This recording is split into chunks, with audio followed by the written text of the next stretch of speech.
சே மத்தியமல நிபந்த லேखक கட்டுரை வரையணும் இல்லையா? அதாவது எஸ்ஏ எழுத சொல்லியிருக்காங்க. மொத்தம் வந்து உங்களுக்கு 9 இருக்கு. அதில் இம்பார்ட்டண்டாக ஒரு 4 கொடுத்துருக்காங்க. அதை மட்டும் படிச்சுக்கோங்க. 10 மார்க்ஸ் ஈஸியாக வாங்கிடலாம். ரொம்ப ஈஸி, ரொம்பவும் கம்மி போர்ஷனு. சரியா? தீபாவளி இம்பார்ட்டன்ட் பார்ப்போம். दीपावली हिंदुओं का सबसे बड़ा त्योहार है. हिंदुक्களுடைய ரொம்ப முக்கியமான फेस्टिवल. यह हिंदुओं का मुख्य त्योहार है. हिंदुओடைய मेन फेस्टिवल. यह उनका पवित्र त्योहार है. இது ரொம்ப வந்து ஹோலியான ஒரு फेस्टिवल. इन दिन भगवान राम रावण पर विजय प्राप्त कर. இந்த நேரத்துல இந்த நாள்ல தான் ராவன் வந்து விஜய் प्राप्त कर யார பண்ணாரு? பகவான் ராம் வந்து ராவணனை வெற்றி கொண்டாரு. அயோத்தியா லௌத்தியத்தை வெற்றி கொண்டு அயோத்தியாவுக்கு திரும்பினால அந்த நாளை தீபாவளின்னு கொண்டாடுறோம் இன்னி வரையும். इसी खुशी में लोग अयोध्या का हजारों दीपों से सजाता था. அந்த ஹாப்பினஸ்ல மக்கள் வந்து நிறைய விளக்கு ஏற்றி 1000 விளக்கு ஏற்றி டெக்கரேட் பண்ண ஆரம்பிச்சாங்க. தபி தீபாவளி மாட்டது. அதை வந்து தீபாவளி அப்படின்றத நம்ம செலிப்ரேட் பண்ணுறோம் அப்படின்னு சொல்கிறாங்க. தீபாவளிக்கே பாத் தீபாவளிக்கு அப்புறம் बहुत दिन पहले நிறைய நாளுக்கு அப்புறமே से लोग अपने दुकानों और घरों से सजाते थे. இன்னுமே அதை வந்து என்ன பண்ணிட்டு இருக்காங்க? டெக்கரேட் பண்ணிட்டும் அதை ஃபெஸ்டிவலை வந்து பண்ணிட்டு தான் இருக்காங்க. அது எப்பயோ நடந்தாலும் இன்னும் அதை வந்து நினைவு கூர்ந்துட்டு தான் இருக்காங்க. தீபாவளிக்கே தின் லோக் ராத் மேம் லக்ஷ்மி பூஜா करते थे. நைட்டில் வந்து லக்ஷ்மிக்கு பூஜா பண்ணுறாங்க. லோகோं का विश्वास है लक्ष्मी जी रात में सबके घर आती है. மக்களுடைய நம்பிக்கை என்னன்னா லக்ஷ்மி இருக்காங்க இல்லையா, கடவுள் லக்ஷ்மி, அவங்க வந்து நைட்டில் வந்து வீட்டுக்கு வருவாங்க அப்படின்றது ஒரு நம்பிக்கை. இசி காரணம் குச் லோக் ராத் பர் ஜக்திங்க. அதனால் நைட் ஃபுல்லாக வந்து முழிச்சிட்ருப்பாங்களாம், வேக்கில் இருப்பாங்களாம். दीपावली के दिन लोग नए कपड़े पहनते थे. न्यू ड्रेसेस वियर பண்ணுவாங்க. उस दिन लोग पटाखों के जोड़ते थे. அந்த நாளில் ஃபயர் கிராக்கர்ஸ் பட்டாசெல்லாம் வைப்பாங்க.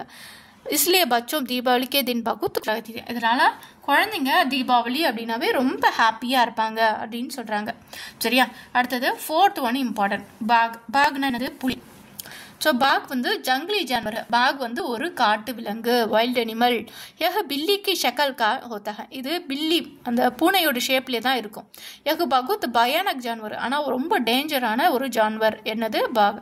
इससे शरीर पर पीली और काली தாரியாம் होती है. இதோடைய உடம்புல ஸ்ட்ரைப்ஸ் இருக்குது. என்னென்னு? எல்லோ கலர்லேயும் பிளாக் கலர்லேயும் கோடுகள் இருக்கும். எகு மாம்ச காணே வாலே மாம்ச பக்ஷி. இது வந்து மீட்டு சாப்பிடும், அதனால் மாம்ச பக்ஷி அப்படின்னு சொல்கிறாங்க. பாக் கே மே பகுத் தாக்கத் होती है. பாகில் வந்து ரொம்பவும் ஒரு ஸ்ட்ரென்த் இருக்குது.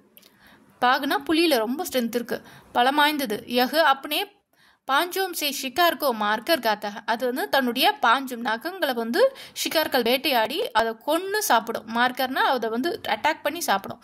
ஹரியாக்கு மனுஷியாக்கோ மாம்சக்கோ சக்கலே தோ உசே பகுத் பசந்த் கருத்து. அது மனுஷனுடைய மாம்சம் கிடைக்குது, மனுஷன் வந்து கிடைக்கிறான் அப்படின்னா அதை டேஸ்ட் பண்ணிடுச்சுன்னா அதுக்கு ரொம்ப பிடிச்சிரும். இஸ்லியே சே நரபக்ஷி மனுஷக்கானேக்க கத்திக்க. நரபக்ஷி அப்படின்னா மாம்சபக்ஷின்னு சொல்லுவாங்க. மாம்சம் சாப்பிட்டா மாம்சபக்ஷி, மனுஷனை சாப்பிட்றதுனால நரபக்ஷி அப்படின்னும் சொல்லப்படுது. பாக் ஜான்புரோ மேம் சுந்தர் மான்தாதா. இது விலங்குகளே ரொம்ப அழகானது. யாரு? பாகு. எங்க லம்பி ததங்கா மாட்டாதா. அது நீளமாக வந்து தாண்டும். நீளமா லம்பினா ரொம்ப ஹை ஜம்ப்பு வந்து தாங்கும். தேஜ் தவிர்த்து வேகமாக ஓடும். நர்பக்ஷி பாக ஷிகார் கர்னா முஷ்கில் ஹை. ஒரு வேளை வந்து வேட்டையாடுறது அப்படின்றது ரொம்ப கஷ்டம். நர்பக்ஷி பாக மனுஷனை சாப்பிட ஆரம்பிச்சிச்சுன்னு வச்சுக்கோ, அதை வந்து வேட்டையாடுறது ரொம்ப கஷ்டம். ஏன்னா பாகு பிடிக்க முடியாது. அதுவும் மனுஷனை சாப்பிடுச்சுன்னா நல்லா கடிச்சிரும் இல்லையா? பாக ராத்துமே சோரிசை ஷிகார் கற்றுக்க. நைட் டைமில் திருட மாதிரி வந்து வேட்டையாடும். அமீர் லோக் பாகுக்கே கால் சே அப்பனா கர் சஜாத்தே தே. பணக்காரங்க வந்து பாக் அந்த புலியோடைய அந்த தோலை வந்து அந்த ஸ்கின்னை வந்து தன்னுடைய வீட்டில் வந்து ஒரு அலங்கார பொருளாக மாட்டி வைப்பாங்க. பாக் ஹமாரா ராஷ்ட்ரிய பசு ஹை. பாக் வந்து நம்முடைய ராஷ்ட்ரிய தேசத்தோட விலங்கு அப்படின்னு சொல்கிறாங்க, டைகர். சரியா? அடுத்தது இம்பார்ட்டன்ட் பார்த்தா ஹமாரா தேஷ் இம்பார்ட்டன்ட். 5th ஒன்று நோட் பண்ணிக்கோங்க. பார்ப்போம். ஹமாரா தேஷ் பாரத். நம்முடைய தேசம் இந்தியா. यह बहुत पुराना और पवित्र देश. இது வந்து ரொம்ப வந்து புராண ஓல்டான ஒரு புனிதமான நாடு. யாரு? நம்ம நாடு. यह हिमालय से कन्याकुमारी तक फैला हुआ है. हिमालयலேருந்து கன்னியாகுமரி வரையும் பரவி இருக்கு. हमारा देश का उत्तर में हिमालय पहाड़. உத்தர்னா வடக்கு. அதில் வந்து என்ன இருக்குது? வெஸ்ட்டில் हिमालय இருக்குது. दक्षिण में சவுத்தில் வந்து ஹிந்து மகாசாகர் இருக்குது. அடுத்தது பூரப் में ஈஸ்டில் பங்கால் கடி இருக்குது. और பश्चिमी வெஸ்ட்டில் அரபு ஷாகர் இருக்குது. ஸோ அப்போது 4 சைட்லையும் 4 இருக்குது. ஹமாரா தேஷ் ரிஷியோம் முனியோம் மகாத்மாவோம் கா தேஷ. நம்ம நாட்டில் தான் முனிகள், ரிஷிங்க, மகாத்மாங்க இவங்கெல்லாம் பிறந்திருக்காங்க. பகவான் ராம், கிருஷ்ண, புத்த, மகாவீர் இவங்க எல்லாம் பெரியவங்க இல்லையா? ஸோ அவங்க எல்லாமே இந்தியாவை சேர்ந்தவங்க தான், இங்கே தான் பிறந்தவங்க. மகாத்மா காந்தி, ராணா பிரதாப், வீர சிவாஜி, லக்ஷ்மிபாயி, யஹாம் பைதவி இவங்கெல்லாம் வந்து வீரர்கள். அவங்களும் வந்து இங்கே தான் பிறந்திருக்காங்க. ஹமாரா தேஷ் கா தர்மம் ஜாதியோம் கே லோகம் ரகத்திங்க. நம்ம நாட்டில் நிறைய மதம், ஜாதி, அதாவது கேஸ்ட் சேர்ந்தவங்களும் என்ன பண்ணுறாங்க, மக்கள் வந்து வாழ்கிறாங்க. ஹமாரா தேஷ் கே லோக கை பாஷாவும் போது நம்ம நாட்டில் வந்து நிறைய பேர் நிறைய லாங்குவேஜ் பேசுகிறாங்க. ஃபிர்கி ஹமாரா அதிகார் சாமான்னு. ஆனால் நம்முடைய அதிகாரம், நம்ம உரிமை வந்து சமம் தான், ஈக்குவல் தான். ஹம் சப் ஆப்சே மில் ஜுல்கர் நம்ம எல்லாரும் ஒன்றா சேர்ந்து ரொம்ப யூனிட்டியாக வாழ்ந்துட்டுருக்கோம். तिरंग झंडा हमारा देश का राष्ट्रीय झंडा है. மூவண்ண கொடி 3 கலர்ஸ் இருக்கு இல்லையா, 3 கலர்ஸ், அது வந்து நம்முடைய தேசிய கொடி. ஜன்கண்மன் हमारा राष्ट्रीय गान. जनगणमन வந்து நம்முடைய தேசிய கீதம். हम अपने देश का प्यार करना चाहिए और उसके सेवा करना चाहिए. நம்ம நாட்டை வந்து அன்பு செலுத்தணும், ப்ளஸ் வந்து சேவாவும் பண்ணணும். हमारा देश महान है. நம்ம நாடு வந்து ரொம்ப சிறந்தது அப்படின்னு சொல்கிறாங்க. அடுத்தது தாஜ்மஹால். இம்பார்ட்டன்ட் வந்து 4 இல்லையா, அதில் வந்து லாஸ்ட் ஒன்று தாஜ்மஹாலும் இம்பார்ட்டன்ட். பார்ப்போம்.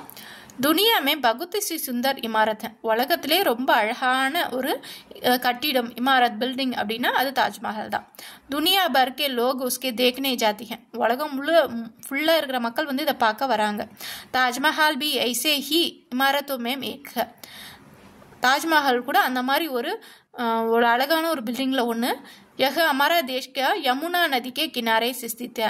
இது நம்முடைய தேசத்தில் யமுனா நதிக்கு அந்த கரையில் இது இருக்கு. इस शाहजहां ने अपने पत्नी मुमताज के याद बनवाया था.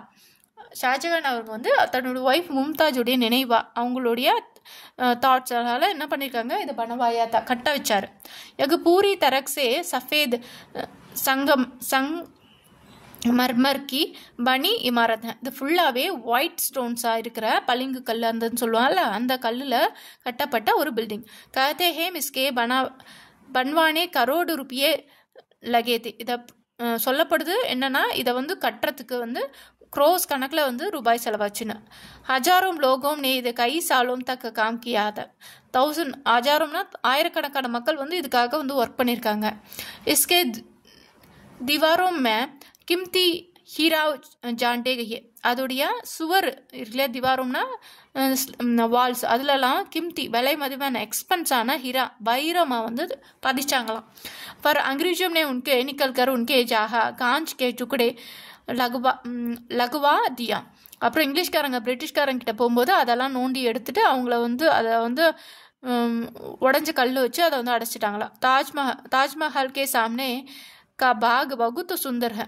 அதோடைய முன்னாடி இருக்கிற பாக்னா தோட்டம், அது ரொம்ப அழகாக இருக்குமா. உஸ்கே சுந்தரத்தா தேக்கர் லோக் பிரசன்ன ஹோ ஜாதி. அதோட அழகை பார்க்கும்போது மக்கள் ரொம்ப ஹாப்பி ஆகிடுவாங்களாம். चांदनी रात में उसको सुंदरता देखकर लोग मोहित हो जाती हैं. சாந்தினினா முழு நிலவு, ஃபுல் மூன் சொல்லுவாங்க இல்லையா, அந்த நாளில் அதோட அழகை பார்க்கறதுக்கு மக்கள் வந்து ரொம்பவும் விரும்புவாங்க அப்படின்னு சொல்கிறாங்க. ஸோ அப்போ உங்களுக்கு 4 இருக்குது இம்பார்ட்டன்ட். இது மட்டும் படிச்சுக்கோங்க. படிச்சுக்கிட்டிங்கன்னா 10 மார்க்ஸ் ஈஸியாக கிடச்சிரும். சரியா திஸ் ஆர் தட்டில் தான் கேட்பாங்க. ஸோ அப்போ 4 நான் 2 படிச்சுக்கிறேன் அப்படின்லாம் நினச்சிட்டு போகாதீங்க. ஆல்ரெடி 9 இருக்குது, அதுலேயும் உங்களுக்கு 4 கொடுக்குறோம். ஸோ அப்போ இதுக்கும் போது இதையும் விட்டுட்டிங்கன்னா அப்போ 0 தான் வாங்கணும். சரியா, எனக்கு 10 வேணும். சரியா, 10 தான் எனக்கு வேணும், 0லாம் வேணாம். சரியாம்மா? ஷிர்ஷக் இங்கே இருக்குது பாருங்கள், இதில் 3 கொடுக்குறாங்க, எனி 1 எடுக்கணும், 10 மார்க்ஸ். சரியா, இப்போ செகண்ட் பேப்பரில் மோஸ்ட்லி பார்த்துட்டோம் முடிஞ்ச அளவுக்கு. சரியா, ஏதாவது தேவைப்படுது அப்படின்னா பிளேலிஸ்ட்டில் செக் பண்ணி பாருங்கள். எல்லா வீடியோவும் அதில் இருக்குது, செக் பண்ணி பார்த்துட்டு படிங்க. சரியா?